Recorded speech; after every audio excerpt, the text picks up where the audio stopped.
Despite the revelation that half of the officers charged in the death of Freddie Gray, the incident that led to the Baltimore riots, are black, the narrative that black people are being disproportionately and unfairly targeted by predominantly white police officers and a racist criminal justice system in the United States continues to dominate.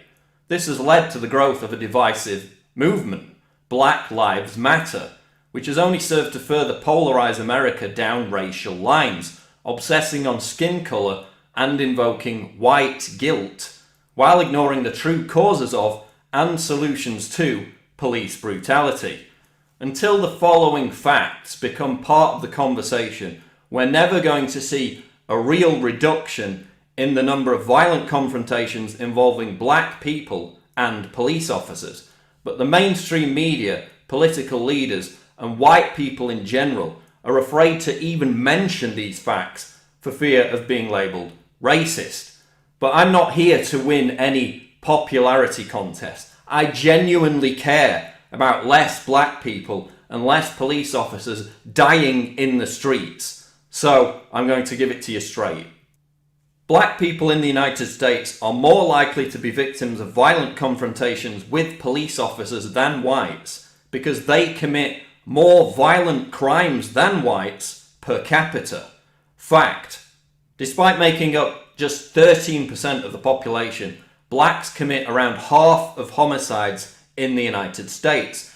DOJ statistics show that between 1980 and 2008, blacks committed 52% of homicides compared to 45% of homicides committed by whites. More up-to-date FBI statistics tell a similar story.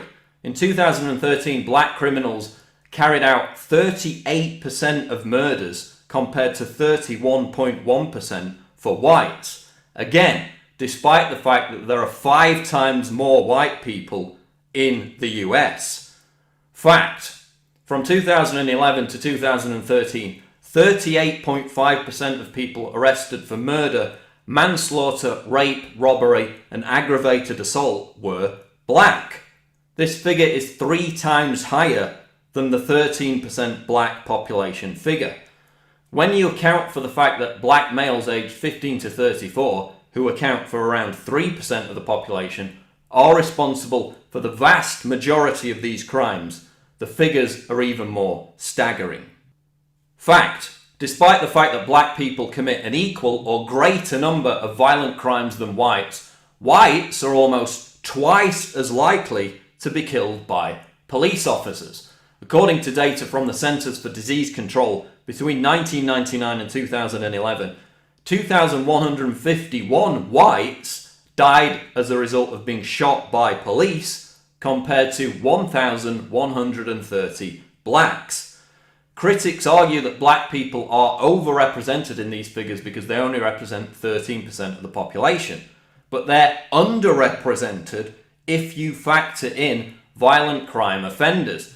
In other words, you would expect the number of blacks and whites to be killed by police to be roughly equal, given that they commit a roughly equal number of violent crimes. But that's not the case. Whites are nearly 100% more likely to be victims. And what about black on white violence in general? Well, it's a fact that despite being outnumbered by whites 5 to 1, blacks commit 8 times more crimes against whites than vice versa. According to FBI statistics from 2007, a black male is 40 times as likely to assault a white person as the reverse. These figures also show that interracial rape is almost exclusively black on white. Quote, even allowing for the existence of discrimination in the criminal justice system, the higher rates of crime among black Americans cannot be denied, wrote James Q. Wilson and Richard Herrnstein in their widely cited 1985 study, Crime and Human Nature. Every study of crime using official data shows blacks to be overrepresented amongst persons arrested, convicted, and imprisoned for street crimes. It's clear that the greater propensity for black people to commit violent crimes is a driving factor as to why blacks are becoming involved in more violent confrontations with police than their 13% population figure suggests they should be. If the 911 calls are coming from black areas and are related to black people committing violent crimes, then of course black people are more likely to be engaged in violent confrontations with cops. Does that justify police brutality in cases such as Freddie Gray, Walter Scott, or Eric Garner? Well, no, but it does demolish the Black Lives Matter narrative that the general trend of black people being victims of violent encounters with police is solely down to the fact that cops are racist towards black people. Racism is a factor, but the statistics clearly show that by no means is it the only factor, and some would argue not even the dominant factor. But aren't all these statistics undermined by the fact that black people are unfairly targeted and framed for crimes by police officers in the first place? Don't higher arrest and conviction rates of blacks merely prove that police are racist? Well, this argument is debunked by looking at the proportion of offenders identified not by police but by victims as black. The National Crime Victimisation Survey shows that the number of blacks arrested generally correlates with the number of offenders identified as black by victims. Studies suggest that the reason behind blacks being more likely to commit violent crimes are the dual issues of poverty, which exacerbates family breakdown, and a subculture amongst the black community that is tolerant of and glamorizes crime and violence. In the aftermath of the Ferguson and Baltimore riots, we saw the white, metropolitan, liberal media further legitimize this violence by openly justifying and even endorsing violent unrest that targeted mainly black-owned businesses. This is true racism. By encouraging blacks to loot and riot, the white liberal media is helping to keep black communities in a cycle of destructive behaviour that will lead to more police brutality targeted against black people.